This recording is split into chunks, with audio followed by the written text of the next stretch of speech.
তো hello everyone, সকলে কেমন আছো? Welcome back to my YouTube channel. তো আজকে একটা মজাদার ভিডিও নিয়ে চলে আসলাম। তো আজকে যে ভিডিওটা সেটা হচ্ছে আগে কোনো দিন ছাড়িনি, এটা হচ্ছে আমার কাজের ভিডিও। তো আজকে যেটা হচ্ছে ভিভো Y71, যেটার কম্বো চেঞ্জ। ফোনটা খুললাম তো ফোনটার ভিতর বোর্ড, ব্যাটারি মোটামুটি সব কিছুই ভালো ছিল। এটা কম্বো চেঞ্জ করলে আশা করি হয়ে যাবে। তো দেখতেই পাচ্ছেন কম্বোর কী অবস্থা, ডিসপ্লে থেকে ছেড়ে যাচ্ছে, উপর থেকে পুরো ভেঙে গেছে যেটা। তো এটা এখন আমাকে ভালো করে পরিষ্কার করে তারপর এটা আমাকে লাগাতে হবে। তো একটু পরিশ্রম আছে এটা করার জন্য। তো পিছনে তো আপাতত সব ঠিকই আছে, সামনের অবস্থা খুব খারাপ।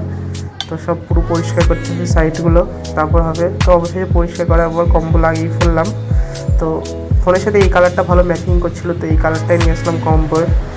তো এখন আঠা পেস্টিং করা আছে, তো চারি সাইডে গার্ডার মারা আছে। তো আঠা শুকিয়ে যাওয়ার পর ফোনটা ওপেন করলাম। তো দেখতে পাচ্ছি ফোনটা কেমন লাগছে, বেশ সব কিছু কাজ করছে, আর ডিসপ্লে লাইটটাও খুব সুন্দর।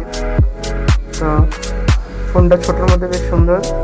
তো কেমন লাগছে সবাই, যদি ভালো লাগে লাইক, কমেন্ট, শেয়ার আর সাবস্ক্রাইব করে দেবেন। তো আজকের জন্য এইটুকুই।